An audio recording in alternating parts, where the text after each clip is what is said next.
Hey everybody, thanks for coming by. I'm Satoshi Shawn and you're at the Cryptopolitan, your one-stop shop for all crypto and blockchain news.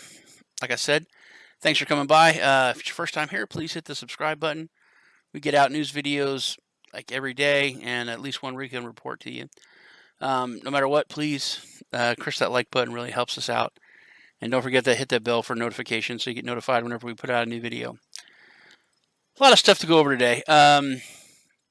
First, just want to talk about a new show that I'm putting on. Me and formerly the Crypto Vapor, now the Irishman. We're gonna do it on G Live, and it's gonna come on to our channels on YouTube. Also, the Satoshi Shawn channel is my personal channel. It's called Drunk on Crypto. Just like it sounds, we're gonna interview people, talk crypto, but we'll be drinking rather heavily too. It's not like crypto and a beer. We're gonna put away some booze. So it should be fun.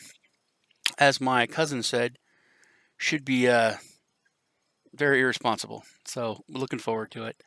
Jumping into the news, head over to the Cryptopolitan, where we have all of your news in easy to find sections. Whether it's on Bitcoin, altcoins, coin analysis, all the top coins are there. Those are updated regularly, constantly. News and regulation, scams, you name it. First, we'll talk about old Trump, which I'm sure you've heard. He has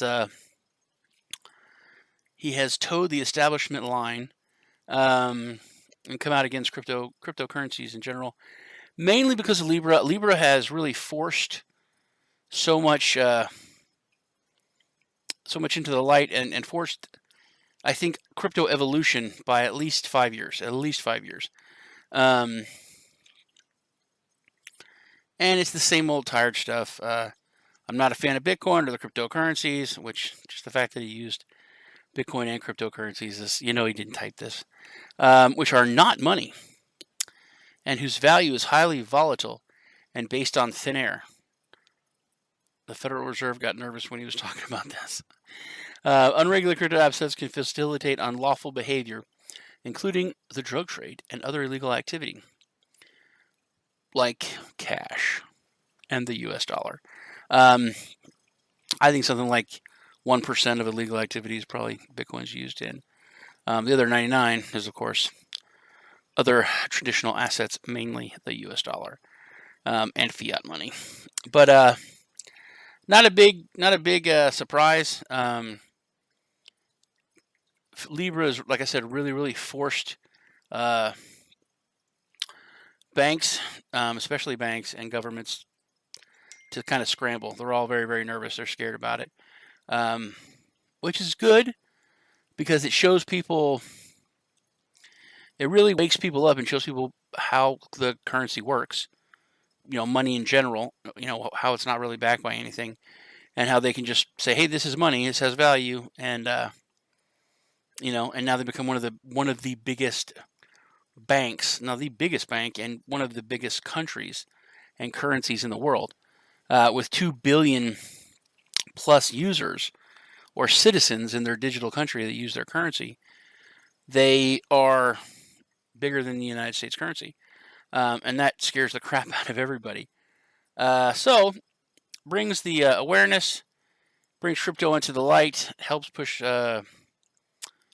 regulation, and might end up breaking Facebook up. So there's a lot of pluses with it.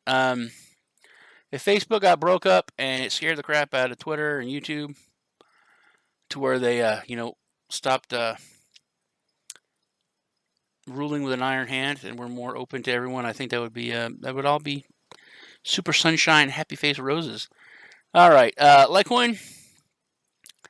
I think Litecoin is the best marketing. You can look at Justin Sun, and you can say it's the most marketing. You can look at Ripple, pretty much the most expensive. But Litecoin is like the best. With the UFC, and now they are proud to announce that the Litecoin Foundation proudly declared that Litecoin is the official digital currency of the American football team. As an American, that really hurts to say that. 2-time Super Bowl champion, the Miami Dolphins. If you're not from America or the United States and you say American football, it's fine. But if you're a United States citizen, if you're an American and you say that, oh God, it's very annoying. Someone said that to me once in my house. They said, I really don't like American football that much. So I made them leave my house just for a little bit, and they could come back in after they thought about what they said. But that's very annoying. It's like more annoying than when someone says, in the rest of the world, soccer is called football. Yeah, everyone knows that. It's very annoying. Don't say that to people. ABBC announces the launch of the biggest digital currency shopping mall in New York City. Right in the heart of New York City, in Rockefeller Center, the ABBC Foundation is gearing up to set foot in the majestic skylines of New York City by announcing the premier one-stop online shopping mall. By Aladdin, right in the middle of a buzzing neighborhood town, Rockefeller Center in Manhattan. What's more exciting is that it provides customers with the opportunity to shop using their digital assets. They will be able to use, BTC, Ethereum, and ABBC coin. So that is pretty cool. Adoption the right way, not with Facebook ramming it down the government's throat. That is cool. It's a really cool thing. Speaking of Facebook, doesn't this lady look like 3 or 4? Not to be sexist and racist, but her, the chick from Twitter and the chick from YouTube, they all look the same. But Facebook's head of blockchain says that centralization is not a focus for Libra. Facebook is literally the most centralized, permissioned. It's not a cryptocurrency. It's a digital currency. It's completely. After during weeks of criticism from the most prominent authorities around the world, Facebook has finally come out with a statement through its head of marketing, Christina Smedley. Smedley mentioned that centralization is not a focus for Libra project, and that the crypto enthusiasts need not worry about a concentration of control when it comes to Facebook's new project. They also said that they're not going to link your Facebook account with that. They're going to keep everything separate. Your identity, your pictures, what you look at, so they know not to try to get you to buy stuff. But but they can say whatever they want. Andreas Antonopoulos said something that really hit the nail on the head. Facebook, Apple, all those corporations, they can put this out there and promise the world. All they need to do is send a email, a week or two later, with update to your Facebook Libra terms, and then there's 500 pages of crap. Just click on accept, and everything they said is gone. You know what I mean? And it was all there. They sent you an email. You had to agree to it. So that's the point of centralization and how it's really not. Fiat money is for governments. Facebook coin is for corporations. And cryptocurrencies are for people. It's simple. The money of the people. Okay. Yes Bank is the first Asia bank to issue a commercial paper via the blockchain.